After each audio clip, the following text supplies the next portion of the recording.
SD Kristen Elim, apa kabarnya? Kakek Syah percaya adik-adik semuanya dilindungi oleh Tuhan, diberkati oleh Tuhan, karena adik-adik SD Kristen Elim adalah orang yang sangat berharga di mata Tuhan. Seperti biasanya, sebelum kita mulai akan kegiatan pembelajaran kita pada pagi hari ini, kita akan terlebih dahulu membaca dan merenungkan kebenaran firman Tuhan. Namun sebelum itu, kita sama-sama nyanyikan pujian kita. Selamat pagi Bapa.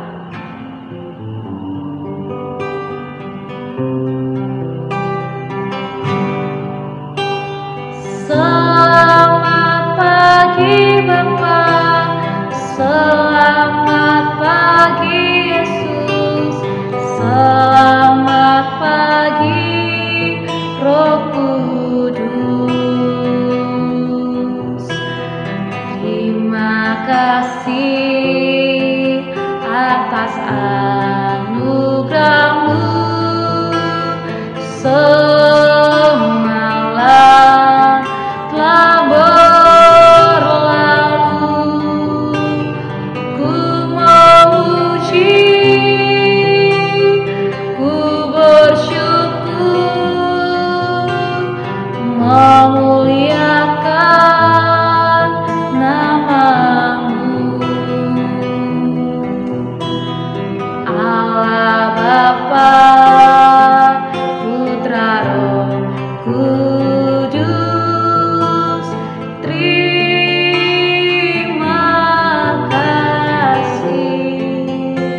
Terima kasih Bapa yang baik, terima kasih Tuhan Yesus, terima kasih Roh Kudus. Kami mengucap syukur buat pagi hari yang indah ini. Tuhan masih memelihara kehidupan kami.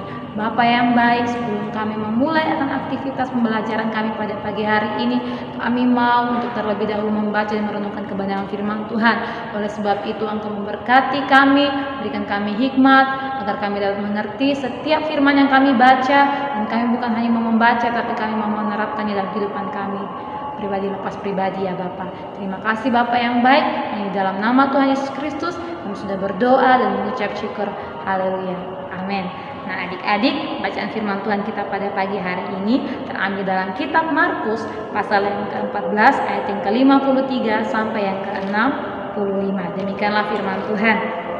Yesus di hadapan mahkamah agama. Kemudian Yesus dibawa menghadap imam besar. Lalu semua imam, kepala, tua-tua dan ahli Taurat berkumpul di situ, dan Petrus mengikuti dia dari jauh sampai ke dalam halaman imam besar, dan di sana ia duduk di antara pengawal-pengawal sambil berdiam dekat api. Imam-imam kepala malah seluruh mahkamah agama mencari kesaksian terhadap Yesus supaya ia dapat dihukum mati, tetapi mereka tidak memperolehnya. Banyak juga orang yang mengucapkan kesaksian palsu terhadap dia, tetapi kesaksian-kesaksian itu tidak sesuai yang satu dengan yang lain. Lalu beberapa orang naik saksi melawan dia dengan tuduhan palsu ini. Kami sudah mendengar orang ini berkata, "Aku akan merobohkan bait suci buatan tangan manusia ini, dan dalam 3 hari akan kudirikan yang lain yang bukan buatan tangan manusia."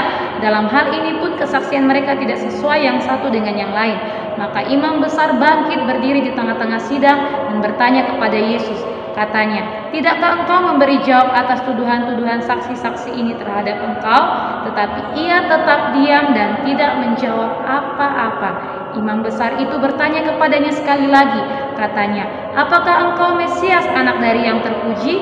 Jawab Yesus, "Akulah dia, dan kamu akan melihat Anak Manusia duduk di sebelah kanan yang Maha Kuasa dan datang di tengah-tengah awan-awan di langit."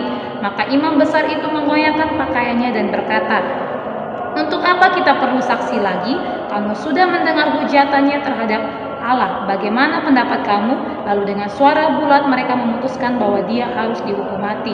Lalu mulailah beberapa orang meludahi dia dan menutupi mukanya dan meninjunya sambil berkata kepadanya, "Hai Nabi, cobalah terka." Malah para pengawal pun memukul dia. Amin buat kebenaran firman Tuhan. Nah adik-adik, sesuai perikop kita pada bacaan firman Tuhan kita pada pagi hari ini, yaitu tentang Yesus di hadapan mahkamah agama.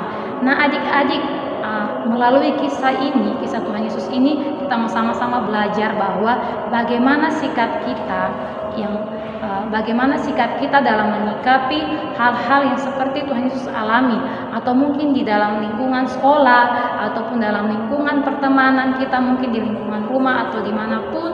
Mungkin ketika ada teman-teman kita yang menuduhkan sesuatu yang tidak benar tentang kita, tentang tuduhan-tuduhan palsu tentang kita, apa yang harus kita lakukan atau bagaimana sikap kita dalam menyikapi hal-hal seperti ini? Kak Kesha akan bagikan 2 poin. Yang pertama yaitu yang perlu kita lakukan adalah berdiam. Nah, adik-adik seperti ayat 61 katakan, Kak Kesha ulangi sekali lagi ya, tetapi ia tetap diam dan tidak menjawab apa-apa. Adik-adik, salah satu penderitaan yang Tuhan Yesus alami adalah ia membiarkan dirinya tertindas dan tidak membuka mulutnya, seperti nubuatan dalam kitab Nabi Yesaya pasal 53 ayat yang ke-7. Firman Tuhan mengatakan di situ bahwa dia membiarkan dirinya tertindas dan tidak membuka mulutnya. Adik-adik, seperti di ayat 61 juga dikatakan bahwa ia tetap diam dan tidak menjawab apa-apa. Adik-adik, artinya bahwa ketika Tuhan Yesus diam, bukan karena Tuhan Yesus takut menjawab semua tuduhan-tuduhan palsu dari imam-imam atau imam-imam ahli Taurat, bahkan tua-tua yang dilontarkan kepada Yesus. Tuhan Yesus tidak takut akan itu, bahwa yang perlu kita pelajari bahwa Tuhan Yesus taat menggenapi kebenaran nubuatan firman Tuhan yang sudah disampaikan dalam kitab Nabi Yesaya. Nah, adik-adik, seringkali kita sulit diam ketika kita dihakimi, ketika kita dituduh dengan hal-hal yang palsu, ketika pembelaan tidak ada gunanya. Seringkali kita mungkin dalam hati kita ingin marah, tapi yang Kesha mau sampaikan hari ini bahwa berdiam dirilah. Mungkin dengan kita berdiam, kita tidak bisa menenangkan suara-suara tuduhan orang terhadap kita atau kata-kata penghakiman orang terhadap kita. Tetapi dengan berdiam diri itu bisa menyingkapkan siapa yang benar dan siapa yang salah. Dan satu lagi yang mau Kak Kesha sampaikan, ketika kamu berdiam diri dan ketahuilah bahwa Allah adalah pembela kita. Amin. Nah, yang kedua yang kita mau pelajari dari sikap Tuhan Yesus ini, ketika ia dihadapi oleh orang-orang yang memberikan kesaksian-kesaksian palsu tentang dia, tuduhan-tuduhan palsu tentang dia, yang perlu kita pelajari yaitu bahwa yang poin yang kedua yang saya mau sampaikan adalah suarakanlah kebenaran. Ini yang menarik bagi Kak Kesha dan juga bagi adik-adik tentunya ya. Ketika di ayat 61 Tuhan Yesus diam, di ayat yang ke-62 Tuhan Yesus tampil dengan kata jawab Yesus, "Akulah dia dan kamu akan melihat anak manusia duduk di sebelah kanan yang maha kuasa dan datang di tengah-tengah awan-awan di langit." Wow, luar biasa bukan? Ketika Tuhan Yesus berdiam diri, ketika di ayat yang ke-62 ini Tuhan Yesus berkata, yaitu ya seperti yang saya katakan di poin yang kedua, suarakanlah kebenaran. Adik-adik, ketika imam-imam kepala, para tua-tua dan ahli Taurat melontarkan tuduhan-tuduhan yang palsu atau kesaksian-kesaksian yang palsu tentang Tuhan Yesus, di poin yang pertama selain Tuhan Yesus diam, di poin yang kedua ini Tuhan Yesus menyuarakan yang kebenaran atau Tuhan Yesus bersaksi tentang kebenaran. Tuhan Yesus tidak menyangkal siapa dirinya. Tuhan Yesus harus memberitahukan kepada orang-orang bahwa dia adalah Mesias, dia adalah sang juru selamat. Nah, adik-adik, ketika kita menghadapi kesaksian-kesaksian palsu atau tuduhan-tuduhan orang yang palsu, mungkin tuduhan itu membuat kita tidak kuat atau tidak sesuai dengan kebenaran yang kita alami. Tetapi kalau itu kebenaran yang harus kita sampaikan, kita harus sampaikan kebenaran yang sesungguhnya. Mungkin sakit ketika kita ngomong, orang berpikir itu tidak benar, tetapi yang kita tahu kebenaran yang sejati harus kita sampaikan. Nah, adik-adik, seperti dalam kehidupan adik-adik pribadi, ketika adik-adik diperhadapkan oleh masalah yang seperti yang Tuhan Yesus alami, mungkin kita mau jujur tapi kita takut. Tetapi Kak Kesha mau sampaikan adalah kalau itu kebenaran kamu harus sampaikan, mungkin terhadap dirimu atau terlebih tentang Tuhan Yesus. Mungkin adik-adik sering mendengar Tuhan Yesus atau selalu mendengarkan cerita tentang Yesus bahwa adalah juru selamat, bukan hanya di renungan di sekolah setiap pagi kakak-kakak seminar sampaikan, mungkin di sekolah guru-guru sampaikan tentang Tuhan Yesus, atau mungkin di sekolah minggu guru-guru sekolah minggu ajarkan tentang Tuhan Yesus. Adik-adik sudah lebih mengenal siapa itu Tuhan Yesus. Dan ketika orang menyampaikan yang salah tentang Yesus, bahwa Tuhan Yesus bukanlah juru selamat, dia ada orang lain lagi yang dia adalah juru selamat, bukan.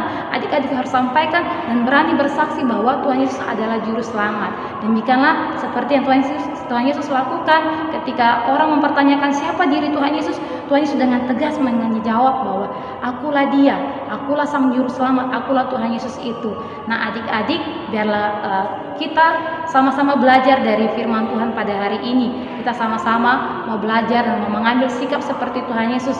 Ketika kita diperhadapkan oleh situasi yang begitu mencekam dalam hidup kita seperti yang Tuhan Yesus alami, kita mau yang pertama yaitu berdiam. Mungkin sulit bagi kita ingin melawan, tapi dengan berdiam kita dapat menahan amarah kita, dan dengan kita berdiam diri itu bisa menyingkapkan siapa yang benar dan siapa yang salah. Dan ketahuilah ketika kamu diam, Tuhan yang menjadi pembela kamu. Dan yang kedua yaitu yang kita mau pelajari dari kisah Tuhan Yesus ini, yaitu kita harus berani bersaksi tentang kebenaran yang sesungguhnya, tentang siapa Tuhan Yesus yang sesungguhnya. Kita harus berani bersaksi mungkin di orang-orang yang belum mengenal Tuhan Yesus, atau di lingkungan sesama kita belum ada yang mengenal Tuhan Yesus siapa itu juru selamat. Adik-adik harus bersaksi tentang kebenaran bahwa Tuhan Yesus adalah juru selamat. Amin. Buat kebenaran firman Tuhan kita berdoa. Terima kasih Bapa yang baik, terima kasih Tuhan Yesus. Kami mengucap syukur buat kebenaran firman Tuhan yang sungguh sangat luar biasa memberkati kehidupan kami pada pagi hari ini. Biarlah melalui kisah ini kami sama-sama belajar bahwa kami mau menjadi orang yang berdiam diri di dalam Tuhan, dan kami tahu Tuhan yang menjadi pembela kami dalam kami menyikapi sikap kami dalam masa-masa yang dalam situasi yang kadang mencekam bagi kami ya Bapak. Terima kasih Bapak yang baik. Dan yang kedua kami belajar tentang berani bersaksi tentang Tuhan Yesus, berani menyuarakan tentang kebenaran. Dan biarlah firman Tuhan ini boleh memberkati setiap anak-anak SD Kristen Elim, baik dari kelas 1 yang sampai kelas 6, dimanapun mereka berada saat ini. Tuhan menjaga mereka, melindungi mereka, berikan kesehatan, kekuatan dalam pembelajaran di sekolah. Tuhan berikan mereka hikmat, dan hamba percaya mereka adalah orang-orang yang diberkati oleh Tuhan, anak-anak yang akan dipakai Tuhan dengan luar biasa. Memberkati para guru-guru SD Kristen Elim juga dalam membimbing anak-anak SD Kristen Elim. Tuhan berikan kesehatan, kekuatan, memberkati mereka ya Bapak. Terima kasih Bapak yang baik, terima kasih Tuhan Yesus. Kami serahkan seluruh aktivitas kegiatan kami pada pagi hari ini ke dalam tangan pengasihan-Mu. Nah, dalam nama Tuhan Yesus Kristus kami sudah berdoa dan mengucap syukur. Haleluya. Amin. Tuhan Yesus memberkati. Haleluya.